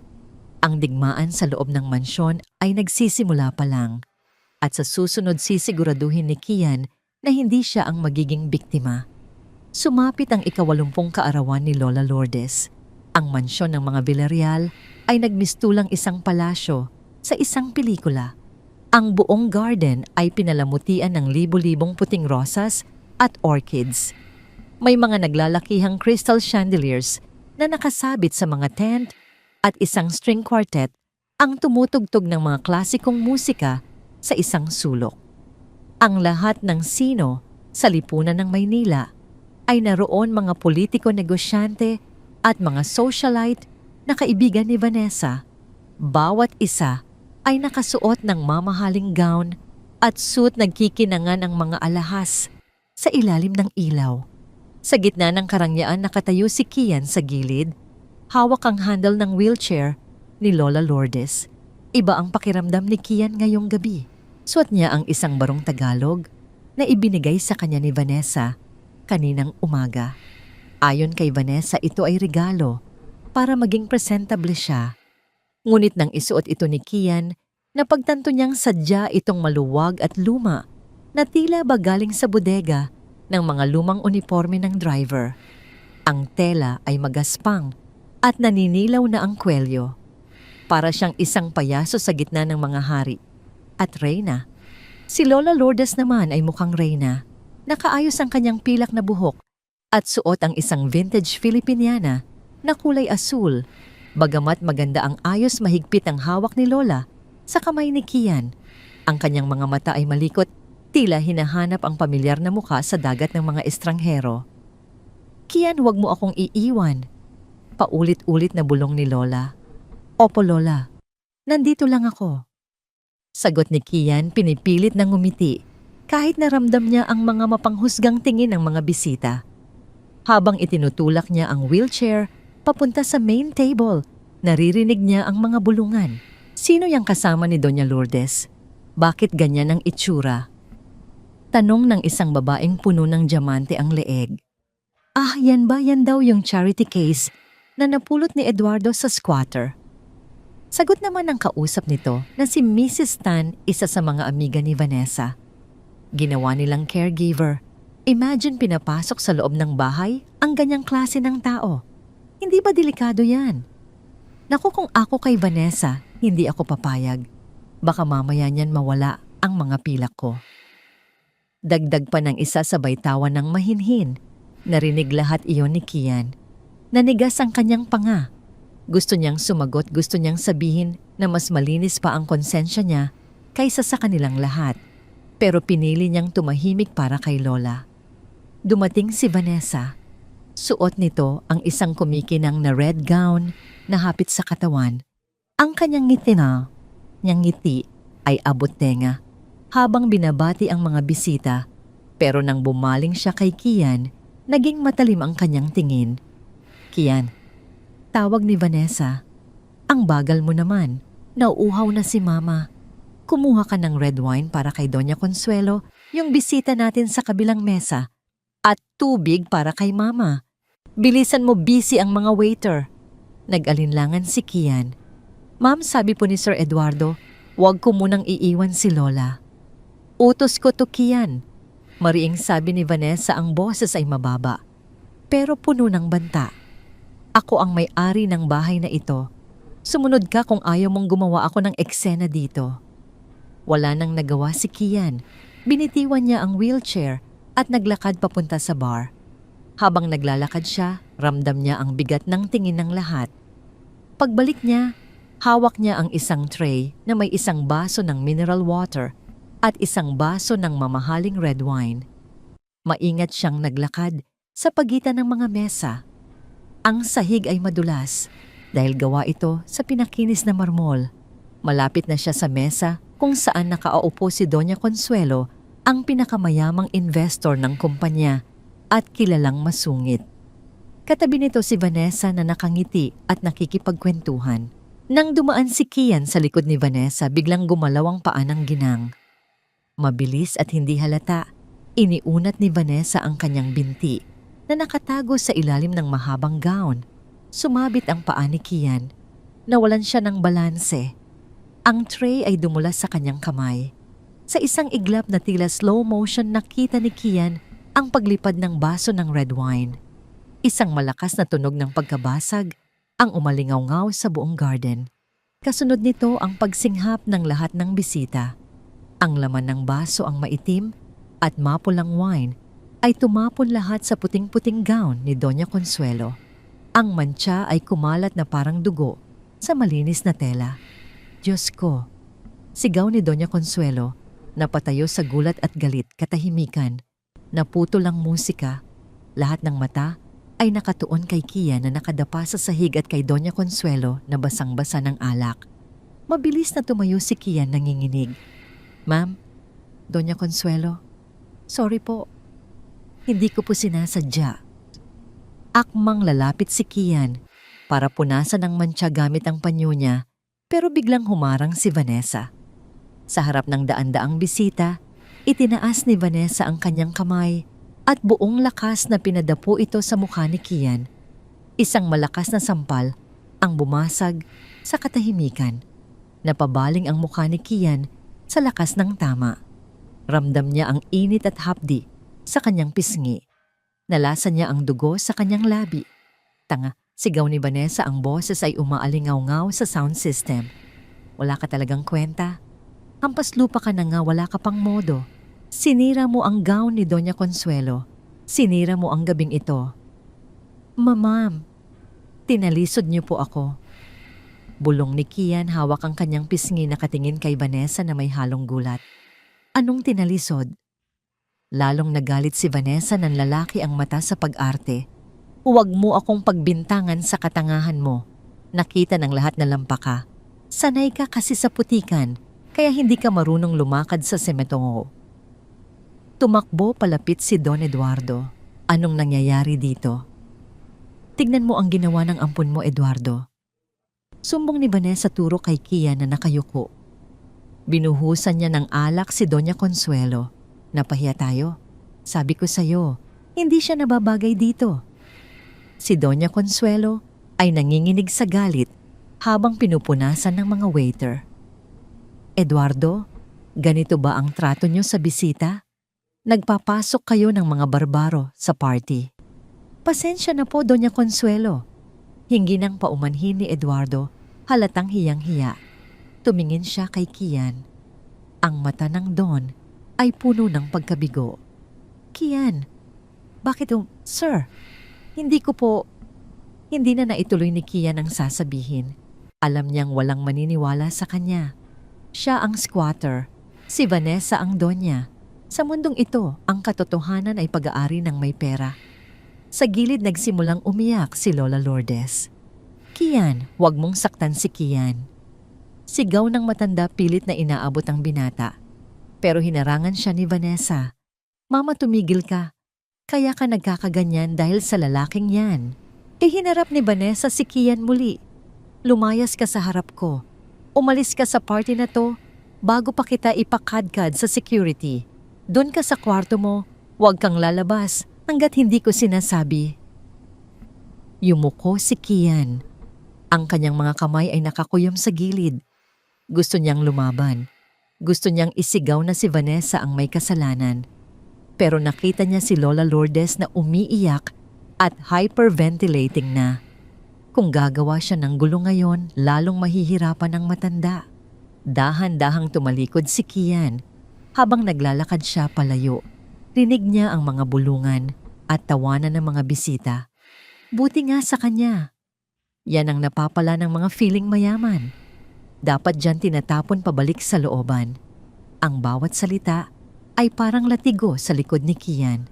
Pagpasok niya sa servants' quarters, isinara niya ang pinto at sumandal dito. Dahan-dahang dumulas ang kanyang katawan hanggang sa mapaupo siya sa sahig. Hinawakan niya ang kanyang pisngi na namumula pa rin sa sampal. Hindi siya umiyak. Tapos na siya sa pag-iyak. Sa halip, isang bagong damdamin ang sumibol sa kanyang dibdib. Galit. Malamig at matigas na galit. Kinuha niya mula sa ilalim ng kanyang kama ang maliit na sachet ng laxative na nakuha niya noong nakaraang linggo. Tinitigan niya ito.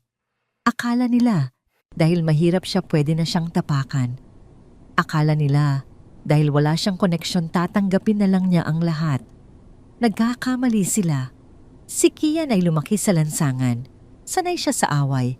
Sanay siya sa gulangan. Kung gusto ni Vanessa ng laro ng mga demonyo, ibibigay niya ito. Tumayo si Kian at tumingin sa salamin. Ang lampa at tanga na tinawag nila kanina ay wala na. Ang nakatingin sa kanya ngayon ay isang mandirigma na handang lumaban para sa katotohanan. Babawi ako, bulong ni Kian sa sarili, para kay Lola at para sa dignidad ko. 2 araw matapos ang insidente sa Piging, ang kapaligiran sa loob ng mansyon ng mga Villarreal ay kasimbigat ng langit na nagbabadya ng bagyo. Ang mga katulong ay naglalakad ng mabilis at nakayuko-takot na mapagbuntungan ng galit ni Vanessa. Si Don Eduardo ay madalas na nagkukulong sa kanyang opisina, umiiwas sa mata ng lahat. Si Kian naman ay nasa kwarto ni Lola Lourdes, tahimik na nagtutupi ng mga damit ng matanda. Ramdam niya ang lamig ng pakikitungo ng lahat sa kanya. Alam niyang bilang na ang araw niya dito, pero hindi siya aalis hanggat hindi siya sigurado na ligtas si Lola. Biglang bumukas ang pinto ng padabog. Pumasok si Vanessa, kasunod ang Chief of Security na si Mr. Lazaro at 2 bodyguard. Ang mukha ni Vanessa ay hindi maipinta halatang galit, pero may kislap ng tagumpay sa kanyang mga mata. Nasaan ang singsing ko? Sigaw ni Vanessa kay Kian. Nagulat si Kian. Po anong singsing? Huwag kang magmaang-maangan magnanakaw. Duro ni Vanessa sa mukha niya. Nawawala ang diamond engagement ring ko. Iyon ang singsing na pamana pa ng lola ni Eduardo. At ikaw lang ang nakapasok sa kwarto ko kaninang umaga para magdala ng kape. Nanlaki ang mata ni Kian. Ma'am, hindi po ako pumasok sa kwarto nyo. Si Manang Faye po ang nagdala ng kape nyo. Sinungaling. Hiyaw ni Vanessa. Lazaro, halugugin ang kwarto ng lalaking yan. Pati ang bag niya kalkalin nyo. Ma'am, wala po akong kinukuha. Depensa ni Kian humarang sa pinto. Bakit niyo po ako ginaganito? Hinawi siya ng malakas ni Mr. Lazaro.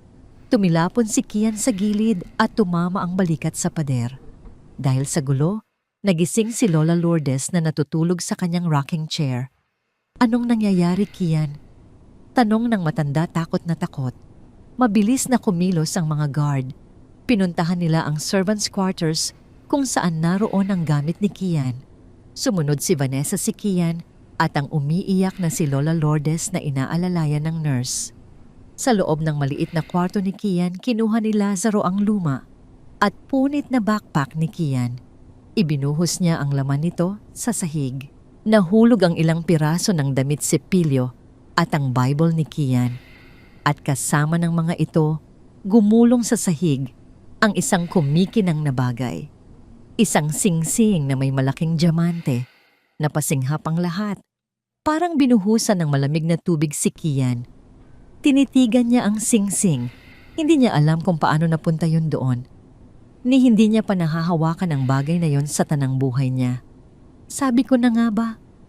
Sigaw ni Vanessa, pinulot ang singsing at itinaas para makita ng lahat. Kitang-kita ng dalawang mata niyo. Nasa bag niya, nasa gamit ng hampas lupang ito. Dumating si Don Eduardo hinihingal. Narinig niya ang sigaw at gulo. Anong meron dito? Lumapit si Vanessa sa asawa umiiyak-iyakan. Eduardo, tingnan mo, ninakaw niya ang singsing ko. Ang singsing na bigay mo sa akin. Kung hindi pa pinahanap ni Lazaro, baka naibenta na niya ito sa raon. Tumingin si Eduardo kay Kian. Ang mukha ng Don ay puno ng pagkabigo at sakit. Para bang sinaksak siya sa likod ng taong pinagkatiwalaan niya. Kian, bulong ni Eduardo. Totoo ba ito? Hindi po, sir. Lumuhod si Kian sa harap ni Eduardo. Hawak ang laylayan ng pantalon nito. Maniwala po kayo, hindi ko po magagawa yan. Setup lang po ito. Inilagay nila yan sa bag ko. Tumigil ka. Sigaw ni Vanessa. Huling-huli ka na. Sa akto magsisinungaling ka pa. Eduardo, ano pa bang hinihintay mo? Ipakulong mo na siya. O kaya palayasin mo na bago pa natin siya mapatay sa galit. Tumingin si Eduardo kay Vanessa, tapos sa umiiyak na si Lola Lourdes at huli kay Kian na nagmamakaawa. Ang bigat ng desisyon ay nakadagan sa balikat niya. Siya ay isang makapangyarihang tao sa labas, pero sa loob ng bahay na ito, siya ay mahina. Takot siya sa iskandalo, takot siya sa gulo, at mas madaling maniwala na nagnakaw ang isang mahirap kaysa tanggapin na ang asawa niya ay isang demonyo. Pumikit si Eduardo at huminga ng malalim. Nang dumilat siya, wala nang awa sa kanyang mga mata. Lamig na lang. Lazaro? Utos ni Eduardo sa matigas na boses. Palabasin siya. Ngayon din. Sir, huwag po. Sigaw ni Kian. Pakinggan niyo po ako. Si Ma'am Vanessa ang may pakana nito, niloloko niya kayo. Ilabas niyo siya ulit ni Eduardo. Mas malakas tinalikuran si Kian. Hinawakan ng dalawang malaking bodyguard si Kian sa magkabilang braso. Hinila nila ito patayo at kinaladkad palabas ng kwarto. Kian, huwag. Sigaw ni Lola Lourdes. Pilit na tumayo ang matanda para habulin sila. Eduardo, huwag mong paalisin ang anak ko, Kian. Akmang lalapit si Lola Lourdes kay Kian pero hinarangan siya ni Vanessa. Mahigpit na hinawakan ni Vanessa ang braso ng matanda, masyadong mahigpit. Mama, tama na. Bulong ni Vanessa sa tenga ng matanda pero narinig ito ni Kian. Tumahimik ka kung ayaw mong ikaw ang sunod na mawala. Nanlaki ang mata ni Kian. Nakita niya ang takot sa mukha ni Lola Lourdes. Nakita niya ang ngisi ni Vanessa. Nagpumigla si Kian sa hawak ng mga guard. Bitawan niyo ako, Sir Eduardo. Ang asawa niyo. Sinasaktan niya si Lola, tignan niyo. Pero hindi lumingon si Eduardo. Patuloy lang siya sa paglalakad palayo, tinatakpan ng kanyang tenga para hindi marinig ang katotohanan. Kinaladkad si Kian pababa ng hagdan palabas ng grand foyer hanggang sa main door. Binuksan ni Lazaro ang pinto. Sa labas bumubuhos ang malakas na ulan.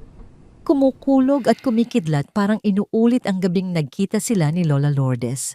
Huwag ka nang babalik dito, sabi ni Lazaro nang may diin. Buong lakas na itinulak ni Lazaro si Kian palabas. Bumagsak si Kian sa semento ng driveway. Ang kanyang tuhod at siko ay gasgas dahil sa impact. Ang kanyang damit ay basang-basa, agad ng ulan at putik. Kasunod nito, inihagis ni Lazaro ang backpack ni Kian. Tumama ito sa kanyang mukha bago mahulog sa basaang kalsada. Umalis ka na bago pa kami tumawag ng pulis. Banta ng isa pang guard. Isinara nila ang malaking oak door ng mansyon. Ang tunog ng pagsara nito ay parang hatol ng kamatayan. Naiwan si Kian sa labas, nakadapa sa ulan. Dahan-dahan siyang tumayo, nanginginig sa galit at lamig. Tumingin siya sa bintana sa ikalawang palapag. Nakita niya ang anino ni Lola Lourdes na kumakatok sa salamin, umiiyak, habang hinihila siya palayo ni Vanessa. Ang huling nakita ni Kian ay ang pagsara ng kurtina. Sa sandaling iyon, may namatay sa loob ni Kian. Namatay ang Kian na mapagkumbaba. Namatay ang Kian na naniniwalang magiging patas ang mundo kung magiging mabait ka. Pinunasan niya ang dugo sa kanyang labi na pumutok. Dinampot niya ang kanyang basang bag. Hindi pa tayo tapos, Vanessa. Bulong ni Kian sa hangin. Ang boses ay sumasabay sa dagundong ng kulog. Babalik ako. At sa susunod, hindi na ako ang luluhod. Tumalikod si Kian at naglakad palabas ng gate ng Dasmariñas Village. Bawat hakbang ay mabigat, pero puno ng determinasyon. Ang ulan na dati ay nagpapalamig sa kanya ngayon ay tila gasolina na nagpapaliyab sa apoy ng kanyang paghihiganti. Wala na siyang motor, wala na siyang trabaho, wala na siyang pangalan, pero hawak niya ang isang bagay na wala sila ang katotohanan at gagamitin niya ito para sunugin ang kanilang mga kasinungalingan. Matapos palayasin si Kian, isang nakakabinging katahimikan ang bumalot sa buong mansyon ng mga Villarreal. Tumigil na ang ulan sa labas, ngunit ang bagyo sa loob ng bahay ay nagsisimula pa lamang manalasa. Sa kwarto ni Lola Lourdes, isang malakas na kalampag ng metal at pagbasag ng porselana ang umalingaw-ngaw. Iwinasiwas ng matanda ang kanyang nanginginig na kamay, dahilan upang tumilapon ang tray ng pagkain na iniaalok ng bagong nurse. Kumalat ang mainit na sopas at basag na mangkok sa makinis na sahig na gawa sa kahoy. Hindi kumakain si Lola Lourdes mula nang mawala si Kian. Ang kanyang mga mata ay puyat mugto, kakaiyak at puno ng matinding takot. Nagkukulong siya sa isang sulok ng kama, yakap ang sarili at panay ang bulong ng pangalan ni Kian. Pumasok si Vanessa sa kwarto, seryoso ang mukha at halatang naiinis sa ingay. Inutusan niya ang nurse na lumabas at linisin ang kalat mamaya. Nang masigurong silang dalawa na lang ang natira, nawala ang maamong mukha ng ginang at napalitan ito ng matalim na paningin. Mabilis na lumapit si Vanessa sa kama. Hinawakan niya ng napakahigpit ang magkabilang braso ng matanda. Bumaon ang kanyang mahahabang kuko sa manipis at kulubot na balat ni Lola Lourdes. Pilit niyang iniharap ang mukha ng biyenan sa kanya. Sinabihan ni Vanessa ang matanda na tumigil na sa kabaliwan nito dahil hindi na babalik ang lalaking iyon. Binalaan niya si Lola Lourdes na kung hindi ito kakain at mag-aayos, ibabalik niya ito sa madilim na kwarto kung saan niya ito unang ikinulong bago ito nakawala sa kalsada. Ngunit sa halip na matakot, isang pambihirang lakas ang sumapi kay Lola Lourdes. Buong tapang niyang itinulak si Vanessa. Tiningnan niya ang manugang ng may nag-aapoy na galit at tinawag itong demonyo. Isinigaw ng matanda na alam niya ang lahat na si Vanessa ang nagpalaya sa kanya noon, nagpabaya sa kanya hanggang sa maligaw siya at mawalan ng alaala. At ngayon ay sinira pa ang buhay ng kaisa-isang taong nagmalasakit sa kanya. Sa labas ng nakawangwang na pinto, nakatayo si Don Eduardo. Narinig niya ang bawat salita ng kanyang ina. Dahan-dahan siyang pumasok sa kwarto. Nang makita ni Vanessa ang kanyang asawa, agad nitong binitiwan si Lola Lourdes at nagpanggap na inaayos ang kumot ng matanda. Ang muka ay biglang napuno ng pekeng pag-aalala. Sinabi ni Vanessa na nagwawala na naman ang ina nito at hindi na niya alam ang gagawin.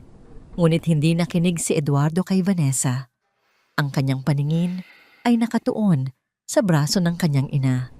Namumula iyon at may malinaw na bakas ng mga kuko na nag-iwan ng sugat. Naalala niya ang mga huling salita ni Kian bago ito kaladkarin palabas sa ulan. Sinabi ng binata na takot ang kanyang ina kay Vanessa at hiniling nitong imulat niya ang kanyang mga mata. Isang malamig na kaba ang gumapang sa dibdib ng Don. May mali. May napakalaking mali sa loob ng kanyang pamamahay. Umalis si Eduardo sa kwarto nang walang sinasabi. Nagtungo siya sa kanyang pribadong library at inilak ang pinto. Naupo siya sa harap ng kanyang malaking laptop at huminga ng malalim. May isang sikreto si Eduardo na hindi alam ni Vanessa ni Lazaro o ng sino mang katulong. Isang buwan na ang nakalipas nang magsimulang mawala ang ilang mamahaling pilak na kubyerto sa kusina. Ipinakabit niya ng palihim ang isang napakaliit na security camera sa kisame ng pasilyo na patungo sa servants' quarters. Ang camera ay nakakonekta ng direkta sa kanyang personal na laptop at nakatago sa loob ng smoke detector. Nanginginig ang mga daliri ni Eduardo nang buksan niya ang lihim na folder. Hinanap niya ang petsa kahapon, ang eksaktong oras, noong pumasok si Kian sa kwarto ng ina upang dalhan ito ng almusal. Pinanood niya ang video. Sa screen malinaw ang kuha ng madilim na pasilyo. Ilang minuto matapos umalis si Kian, patungo sa ikalawang palapag, nakita ni Eduardo ang isang pamilyar na figura na dahan-dahang naglalakad papunta sa kwarto ng binata. Si Vanessa, nakita ng kanyang sariling mga mata kung paano lumingalinga ang kanyang asawa upang makasigurong walang nakakakita. Nakita niya itong may inilabas na kumikinang na bagay mula sa bulsa ng kanyang roba, ang nawawalang singsing na diamante. Binuksan ni Vanessa ang pinto ng kwarto ni Kian, pumasok sa loob ng halos 1 minuto at lumabas nang wala na ang singsing sa kanyang kamay. Ang ngiti sa labi nito bago tuluyang umalis ay nagpapatunay ng kanyang masamang hangarin. Parang gumuho ang mundo ni Eduardo. Ang katotohanan ay tila isang matalim na kutsilyo na ibinaon sa kanyang dibdib. Ang kanyang asawa ang babaeng pinagkatiwalaan niya ng kanyang bahay at yaman ay isang halimaw. At si Kian ang batang walang ibang ginawa, kundi iligtas at alagaan ng kanyang ina, ay itinaboy niya na parang aso sa gitna ng bagyo dahil sa isang kasinungalingan. Napahagulgol si Eduardo sa matinding pagsisisi. Tinakpan niya ang kanyang mukha at pinagsusuntok ang mesa dahil sa galit sa kanyang sariling pagkabulag. Makalipas ang 1 oras lumabas si Eduardo sa library. Ang kanyang mga mata ay mapula at ang kanyang tindig ay puno ng awtoridad na matagal nang nawala. Ipinatawag niya si Vanessa sa malawak na sala. Bumaba si Vanessa na nakangiti pa, inaakalang kakausapin siya ng asawa tungkol sa bakasyon na matagal na nilang pinaplano para makalimutan ang stress kay Kian. Ngunit pagdating niya sa sala, nakita niya si Eduardo na nakatayo sa harap ng malaking bintana, hawak ang laptop. Iniharap ni Eduardo ang screen kay Vanessa at pinindot ang play. Nawala ang nangiti ni Vanessa. Namutla ang kanyang mukha, halos kasing puti ng papel. Nagsimula siyang mautal, naghahanap ng palusot. Sinubukan niyang sabihin na inayos lamang niya ang gamit ng binata o kaya ay e-edited ang video na yon. Hindi sumigaw si Eduardo.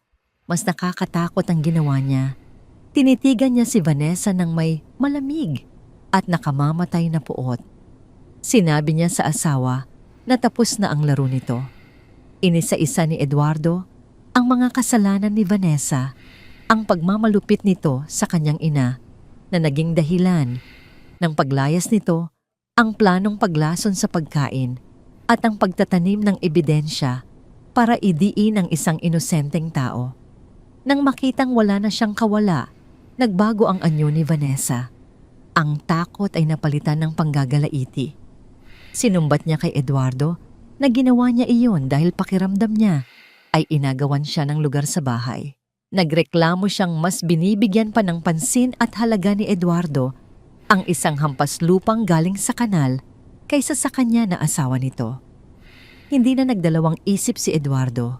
Itinuro niya ang malaking pinto ng mansyon at iniutos kay Vanessa na lumabas ng kanyang pamamahay. Binalaan niya ito na kung hindi ito aalis sa loob ng 10 minuto at magtatangkang kumuha ng kahit anong pera, ibibigay niya ang video sa mga pulis at sisiguraduhing mabulok ito sa kulungan dahil sa pang-aabuso sa matanda at paninirang puri. Umiiyak at nanginginig sa kahihiyan, walang nagawa si Vanessa kundi tumalikod at umalis nang walang dalang kahit ano, tinaboy ng mismong kasamaan na kanyang itinanim. Naiwan si Eduardo sa gitna ng malaking sala. Huminga siya ng malalim, ngunit hindi pa tapos ang kanyang misyon. Marami siyang kailangang ayusin at ang pinakaunang hakbang ay nagsisimula sa labas ng kanyang marangyang mundo. Tinawag niya ang kanyang driver at inutos na ihanda ang sasakyan. Walang pakialam si Eduardo kung gabi na o kung delikado ang pupuntahan nila. Kailangan niyang magtungo sa looban. Kailangan niyang hanapin si Kian, hindi lamang upang humingi ng tawad, kundi upang ibalik ang kaisa-isang taong nagturo sa kanya kung ano ang tunay na kahulugan ng pamilya. Ang makipot na iskinita ng looban ay nabalot muli ng isang mabigat na katahimikan nang huminto ang pamilyar na makintab at itim na sasakyan ni Don Eduardo. Wala na ang ulan, ngunit ang gabi ay nanatiling madilim at malamig. Sa loob ng tagpi-tagping barong-barong, nakaupo si Kian sa sahig. Kakatapos niya lamang ibalik ang kanyang mga kaunting damit sa kanyang lumang bag. Wala siyang plano kung saan siya pupunta bukas. Ang tanging alam niya ay kailangan niyang magsimula muli mula sa wala. Narinig niya ang mga mabibigat na yabag na papalapit sa kanyang pintuan kasunod ang ilang mahihinang katok. Nang buksan niya ito, bumungad sa kanya ang figura ni Don Eduardo. Ang mayamang negosyante ay tila tumanda ng 10 taon sa loob lamang ng isang gabi. Ang kanyang mga mata ay pugto, ang kanyang balikat ay bagsak at wala na ang bakas ng awtoridad na palagi nitong dala. Hindi nagsalita si Eduardo. Dahan-dahan itong lumuhod sa maruming sahig na semento sa harap ni Kian. Nanlaki ang mga mata ni Kian at agad na inalalayan ng matanda upang tumayo. Pilit na umiling si Eduardo. Ang mga luha ay nagsimulang tumulo sa kanyang mga pisngi. Sa isang basag na boses, inamin na ni Eduardo ang lahat. Ikinuwento niya ang natuklasan niya sa nakatagong kamera, ang pagtatanim ng ebidensya ni Vanessa at ang pagpapalayas niya sa kanyang sariling asawa. Humihingi ng kapatawaran si Eduardo.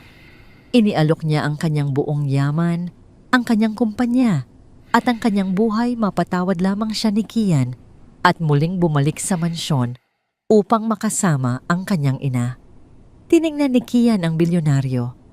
Wala siyang naramdamang galit, tanging isang malalim na awa.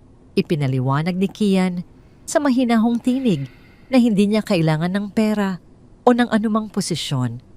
Sinabi niya na ang kanyang dangal ay hindi kailanman mabibili ng yaman. Ngunit nang maalala niya ang umiiyak na mukha ni Lola Lourdes sa likod ng bintana, lumambot ang kanyang puso. Pumayag si Kian na bumalik hindi para kay Eduardo, kundi para sa matandang itinuring na niyang sariling kadugo. Lumipas ang 6 na buwan. Ang mansyon sa Dasmariñas Village ay nagbago. Naging tahimik ito, mas payapa at puno ng liwanag. Wala na ang mga mapanirang matang nakabantay sa bawat galaw ni Kian. Si Mr. Lazaro at ang mga katulong na kasabwat ni Vanessa ay tinanggal na sa trabaho. Ngunit sa kabila ng kapayapaan, alam ng lahat na ang oras ni Lola Lourdes ay palapit na sa katapusan. Hindi dahil sa sakit, kundi dahil sa katandaan na tuluyan ng nagpahina sa kanyang katawan. Isang hapon, habang ang araw ay papalubog at nagbibigay ng gintong liwanag sa loob ng kwarto, nakaratay si Lola Lourdes sa kanyang kama. Mahinang-mahina na siya, ngunit ang kanyang isipan ay malinaw.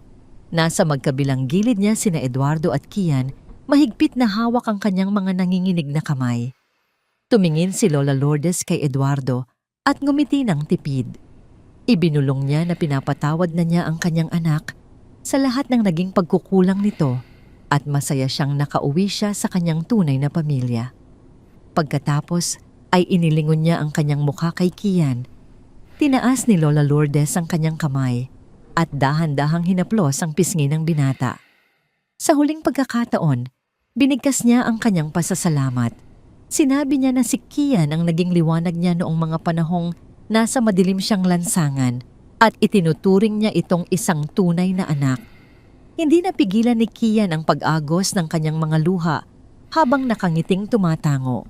Ibinulong niya na magpahinga na ang matanda dahil tapos na ang lahat ng sakit at paghihirap nito. Dahan-dahang pumikit si Lola Lourdes. Ang kanyang paghinga ay naging mabagal hanggang sa tuluyan na itong huminto. Ang makina sa gilid ng kama ay naglabas ng isang tuloy-tuloy na tunog hudyat na ang isang mapayapang kaluluwa ay lumisan na. Walang malakas na sigaw o pagwawala sa kwartong iyon. Tanging ang tahimik na pagtangis ng 2 lalaking lubos na nagmamahal sa kanya. 1 buwan matapos ang marangal at tahimik na libing ni Lola Lourdes, ipinatawag ni Eduardo si Kian sa kanyang opisina. Nais ni Eduardo na tuparin ang kanyang pangako. Inilatag niya sa mesa ang mga papeles. Inaalok niya si Kian na maging isa sa mga direktor ng kanyang kumpanya at tumanggap ng malaking bahagi ng kanyang mga ari-arian bilang utang na loob. Ito ang buhay na pinapangarap ng marami, ang maging isang milyonaryo sa isang iglap. Tiningnan ni Kian ang mga papeles, pagkatapos ay binaling ang tingin kay Eduardo. Isang maaliwalas na ngiti ang sumilay sa kanyang mga labi. Umiling siya. Ipinaliwanag ni Kian na hindi siya nababagay sa mundo ng negosyo. Isa siyang dating estudyante ng nursing, isang batang lumaki sa estero.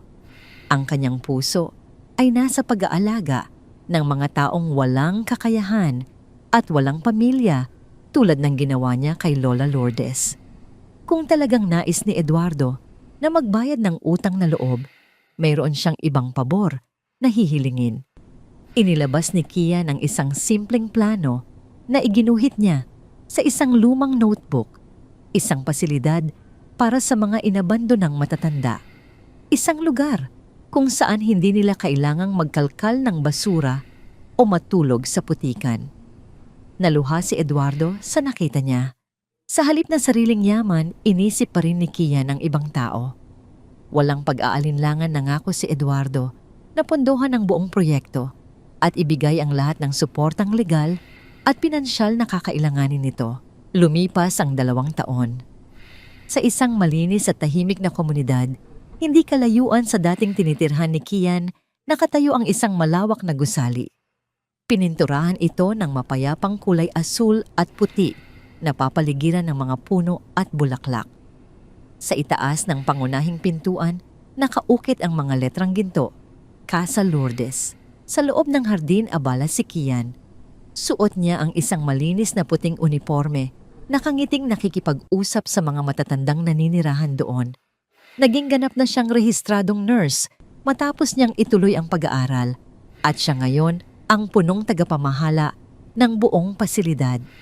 Habang nag-aayos siya ng mga halaman, malapit sa tarangkahan, napansin niya ang isang pamilyar na mukha na naglalakad sa kalsada. Si Aling Rosa, ang dating matapang at mapanghusgang kapitbahay, ay mukhang tumanda rin. May bitbit itong maliit na bayong at halatang galing sa palengke. Nang magtama ang kanilang paningin, biglang huminto si Aling Rosa. Ang dating nakataas na kilay at matalas na dila ay napalitan ng matinding hiya. Yumuko ang ginang hindi makatingin nang diretso sa binatang dati niyang kinukutya at tinawag na basurero. Humakbang si Kian palapit sa gate. Walang bakas ng pagyayabang o galit sa kanyang mukha.